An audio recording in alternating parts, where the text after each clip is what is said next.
રાવણ દહનની તૈયારીમાં લગભગ તૈયારીઓ સંપૂર્ણપણે પૂરી થઈ ચૂકી છે. લગભગ 3 મહિનાથી યુપીથી આવેલા કારીગરો છે એના દ્વારા આ જ જગ્યા પર રાવણ બનાવવામાં આવેલો છે અને જે આપ જોઈ રહ્યા છો ઓલમોસ્ટ લગભગ તૈયાર થઈ ચૂક્યો છે.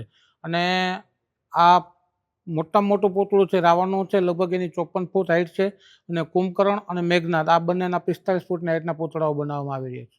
લગભગ પૂતળા છે એમાં 20-25 કારીગરો 3 મહિનાની જહેમતથી આવા આજે રાવણ છે બનાવી ચૂક્યા છે અને લગભગ તૈયાર થઈ ગયો છે. 2 દિવસ લગભગ આગલા દિવસે ત્યાં ગ્રાઉન્ડમાં પ્રસ્થાપિત કરી દેવામાં આવશે.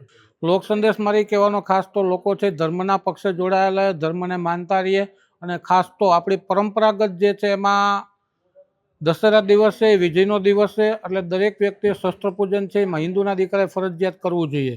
અને મારું વિશ્વ હિન્દુ પરિષદ વતી આહવાન છે કે દરેક હિન્દુનો દીકરો છે ઘરમાં શસ્ત્ર રાખે અને આ જ દિવસે એનું પૂજન પણ કરે. અને એ મારી ખાસ તો બધાને આહવાન છે. અને જે જગ્યાએ રાવણ દહન પ્રોગ્રામ થઈ રહ્યો છે ત્યાં પણ અમે શસ્ત્ર પૂજનનો પ્રોગ્રામ રાખેલો છે. શસ્ત્ર પૂજન લગભગ 7 થી 7:30ની વચ્ચે અમે શસ્ત્ર પૂજન કરશું.